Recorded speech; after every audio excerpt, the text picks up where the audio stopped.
Olá, amigos. Tudo bem? Na aula de hoje, nós vamos tratar do regime militar e da nova república. Observe esta imagem. Imagem, comício que inaugura a campanha pelas diretas já em 1984. Vamos iniciar pelo regime militar, implantado em 1964. Vamos observar as razões do golpe. Observe o quadro. Golpe de 1964. Para conter o avanço das lutas populares, fortalecimento das entidades sindicais e movimento estudantil, representa também o colapso do populismo e a rebelião dos marinheiros questionando a hierarquia militar. E de 64 até 85, nós vamos ter a instalação do regime militar e vamos observar os aspectos econômicos e políticos deste regime. Observe o quadro. Modelo econômico do regime militar. 3 aspectos. Uma intensificação da concentração de renda, aumentando a injustiça social. Uma expansão do crédito, procurando ampliar a demanda de bens duráveis, automóveis, eletrodomésticos, com a utilização da poupança para a classe média, e um processo de abertura externa da economia, através de incentivos à exportação. Segundo o lema, exportar é o que importa. A abertura externa da economia vai prejudicar a indústria nacional por causa da concorrência, e essa indústria vai se dedicar à produção de bens não duráveis. E as classes mais pobres não tinham como ter acesso. Daí, falências e desempregos dessas indústrias nacionais. Vamos caracterizar também como que foi o modelo político do regime militar. Preste muita atenção no quadro.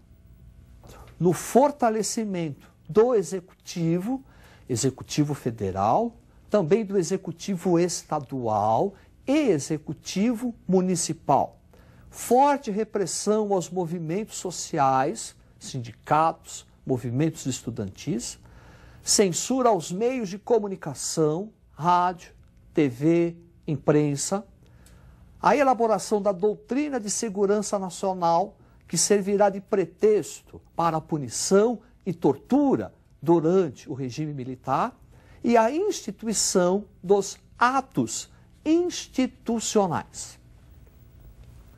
Por atos institucionais, entende-se aquela interferência que o chefe do executivo tem, inclusive sobre preceitos constitucionais.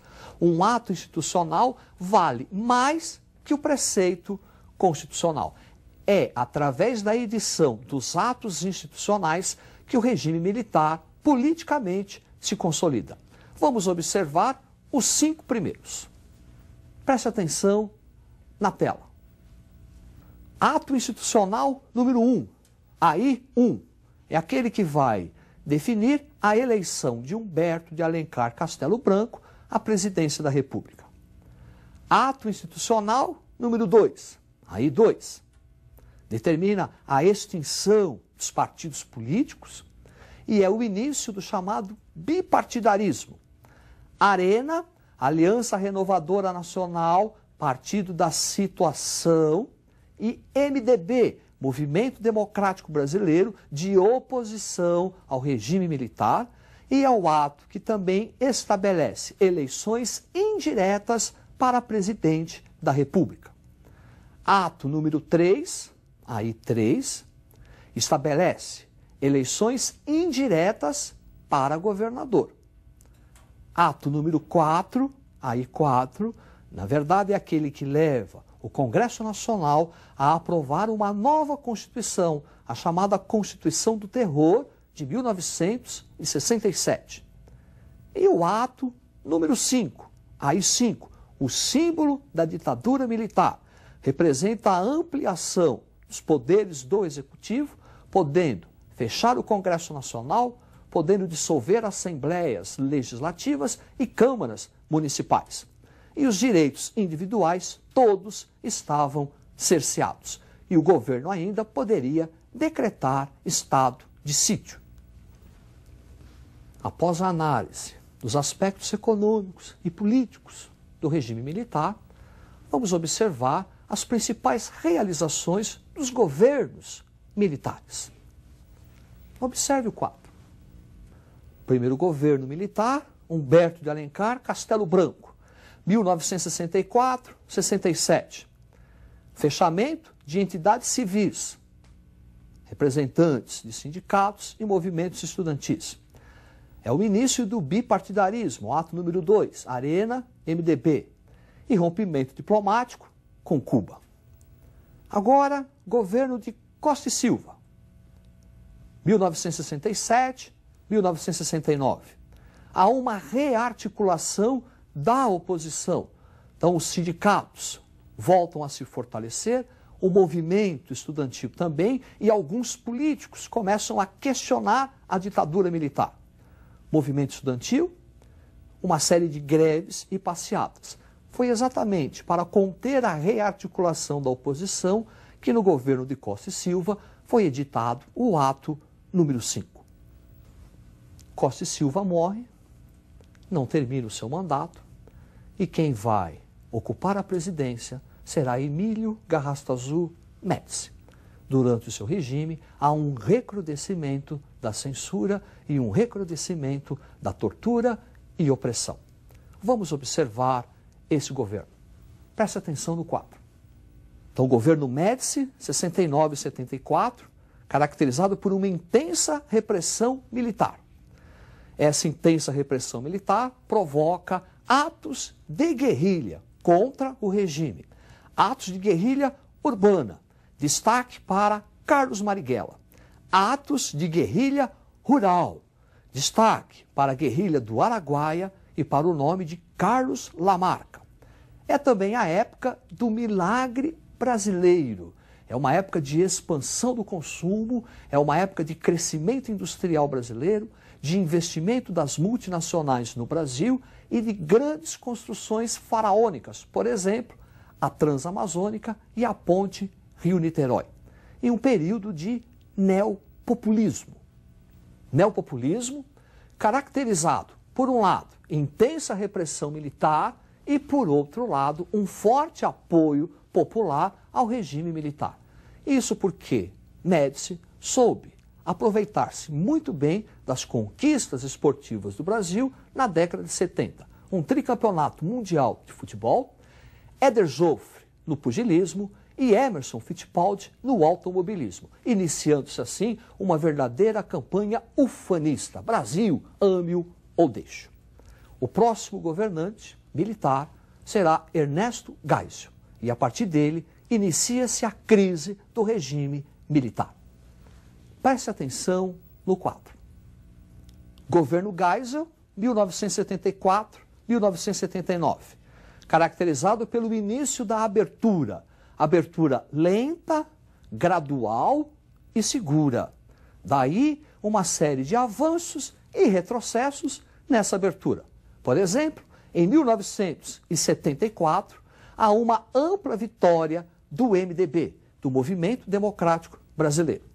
Um retrocesso, em 1975, o DOI-CODE inicia uma série de repressão e mortes aos opositores do regime, com destaque para a morte do jornalista paulista que trabalhava na TV Cultura de São Paulo, Vladimir Herzog. Edição do Pacote de Abril, que vai manter as eleições indiretas para presidente e ampliar o mandato presidencial. 1978, uma enorme greve de metalúrgicos no ABC Paulista, sob a liderança do líder sindical Luiz Inácio da Silva, o Lula. E no final do governo Geisel, revogação do ato institucional número 5. Governo Figueiredo, 1979-1985. No seu governo, um agravamento da crise econômica, início da liberdade de imprensa. 1979, uma ampla greve no ABC Paulista. No mesmo ano, lei de anistia. Os exilados durante o regime militar, o pluripartidarismo, surgem partidos políticos. A Arena, por exemplo, transforma-se em PDS. O MDB, PMDB. Aparece o PTB, PT. 1982, eleições diretas para governador. E em 84, início de uma campanha pelas diretas já. Apesar do sucesso e da intensa participação popular na campanha das diretas já, Tancredo Neves, que será o primeiro civil eleito após o regime militar, não será eleito pelas vias diretas, e sim indireta. Tancredo Neves morre e quem termina o seu mandato é o seu vice-presidente, José Sarney. Observe o quadro. Com o governo Sarney, eleições diretas em todos os níveis, no executivo, no estadual, municipal e federal, uma grave crise econômica por conta de um processo inflacionário, levando o governo a decretar moratória, e a edição de uma série de planos econômicos para conter a inflação. 86, o Plano Cruzado, 87, o Plano Bresce e 89, o Plano Verão. E em 88, é promulgada a Constituição que está em vigor, a chamada Constituição Cidadã. E com essa Constituição ficou determinada eleições diretas para presidente da República. Nessas eleições diretas, as primeiras, nós vamos ter um segundo turno envolvendo dois candidatos. Um que representava as esquerdas, Luiz Inácio Lula da Silva, e o outro representando a elite dominante, Fernando Collor de Mello. Collor de Mello é eleito, iniciando o seu governo. Observe. Governo Collor, marcado pela edição do Plano Collor e pela instabilidade econômica e política. Início do processo de privatizações. No seu governo, denúncias de corrupção, famoso caso PC Farias, e um processo de impeachment. Com o seu impeachment, o vice assume, Itamar Franco. Plebiscito de 1993, que vai manter a república e o presidencialismo. Adoção do Plano Real para um combate à inflação.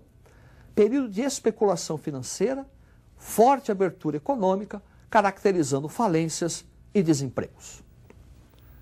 Após o governo de Itamar Franco, vai ocorrer o duplo mandato de Fernando Henrique Cardoso, caracterizado por uma maior inserção do Brasil na globalização econômica. É isso aí. Uma boa sorte, estude e até a próxima.